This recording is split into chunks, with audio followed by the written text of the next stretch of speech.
Hi, I'm Hamilton Chu, executive producer on Hearthstone. So Hamilton, tell us a little about the expansion you announced here at BlizzCon. I'm super excited about it. It stars these 4 adventurers, and they were on this quest for this ancient artifact, the Staff of Origination. And it's really cool. This is the first adventure where we've kind of moved the action around Azeroth, so you go to these different locations, and a lot of really kind of unique, original encounters for the player. So I think it's really fun. Will this play similar to Next Ramus, that kind of playthrough?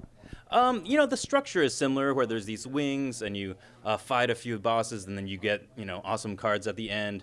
But the content is really different. Like the flavor is a lot lighter and, it has this whole kind of adventure feel to it, which is, really different than how Next Ramus felt. But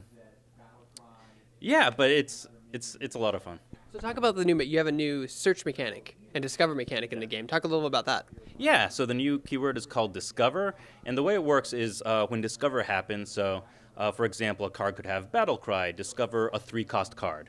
And so when you play that, 3 cards come up, and all of them will be 3 cost, but it's random from all the neutral cards or your class cards, and you have to pick one of them. And you kind of have this decision on, okay, what's the best one for the current situation, given what I have, who I'm playing against.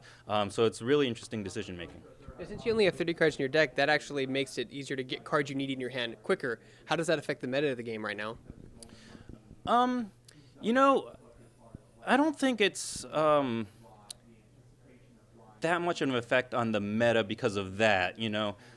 That would only really matter if you kind of get to the end of the deck and you're playing into fatigue, which sometimes happens, but is not super common. So I think it's more about like having the super interesting choice because there are cards that you probably didn't include in your deck, and now you have to evaluate, okay, which one of these really puts me in the best situation to win. You guys have really added a lot of crazy cards in this adventure. Like you added a card where it heals you to full if you have no duplicates in your deck at that current time. Yeah. What went into those decisions of making really fun, unique cards like that? The designers are just amazingly creative, and we go through a lot of card ideas, and they test them really thoroughly. And I think they've got this great balance of things that are really interesting and fun, and ones that have really interesting combos, and ones that, maybe play really fast. I think they've put together an amazing set of cards. What have you learned from the Grand Tournament and Gnomes and Goblins that you're applying to the League of Explorers? That's a good question. I think, in the grand scheme of things, Hearthstone hasn't been out that long, so we're really learning a lot about the game, every week, let alone every, expansion and adventure. So there's really a lot of learnings that we continue to find about, not just kind of maybe, very in a small scale, like how to design a card, but then how are all these cards going to work together, and how does that, make people experience the game.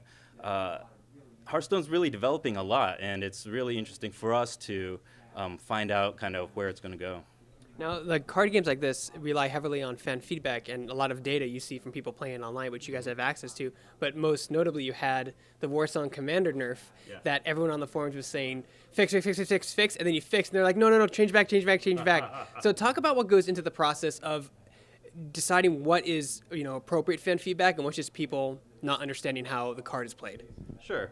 All feedback is appropriate feedback, right? Because if somebody, is expressing how they feel about something, that's how they feel about something. So, if there's a group of players saying, hey, this is making it less fun for me to play against, then, that's absolutely valid, and we, listen to all of it, and we try to think hard about, okay, what's really at the root of this.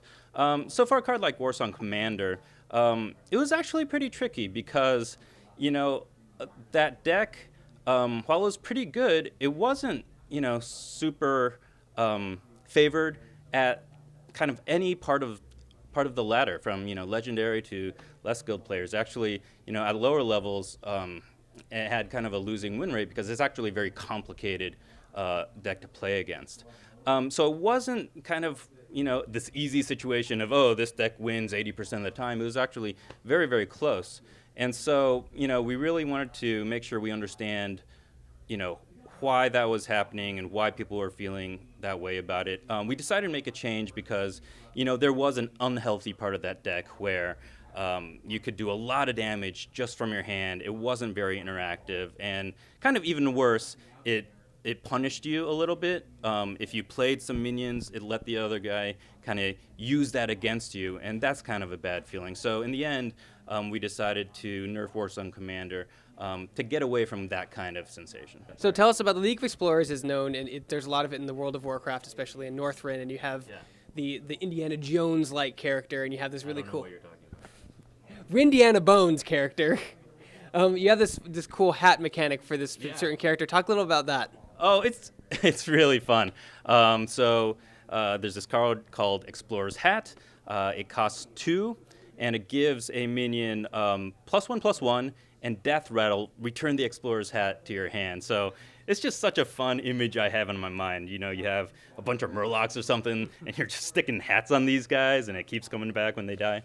That's just a fun image for me. But there's some really interesting mechanics on it too. If you imagine having Baron Rivendare, which makes your Death Rattles trigger twice. You put a hat down, he's there, he dies, you get 2 hats, and now you're going crazy with the hats. So I think that's a really fun card. What's it like seeing players play these insane combos in the game where they're just, they're one-shotting or doing 10,000 damage? I think there's the notorious video, the 10,000 damage one thing. What does that feel as a producer of the game to see that? It's awesome. It's awesome. So much about Hearthstone is about creativity and discovery. And, there's so much that we put out there. And, the community really takes it and makes it their own in a lot of ways. And it's cool to see people, really push the boundaries and discover, something that we didn't really imagine being able to do, infinite-ish damage in combinations like that. And, making decks that we didn't expect. It's really cool to see all the creativity. Now, last question. There's actually a petition that had 10,000 signatures that warranted a physical version of Hearthstone. What are your thoughts about that? That's very cool to see. It's cool to see people so passionate about the game. The thing about Hearthstone is from the beginning, and this was one of our core values as we were making it, we really wanted to make a digital game and embrace what that was about. And, that's let us do so much with it. Like, so much of Hearthstone is about the amazing music and the sound effects and the incredible visuals, let alone, like, really fun cards like, Knife Juggler that has some random effects, or things that copy, cards in the other player's hand, things you just can't do physically. So I don't think it would really do the game a service to try to, shove it back into the physical world. And when does the League of Explorers come out?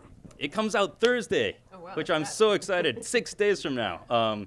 I'm so excited to be able to announce and then launch soon after. As a player of other games, it just makes me so happy when the thing I'm excited about is going to be here that soon. So we were super excited to be able to do that.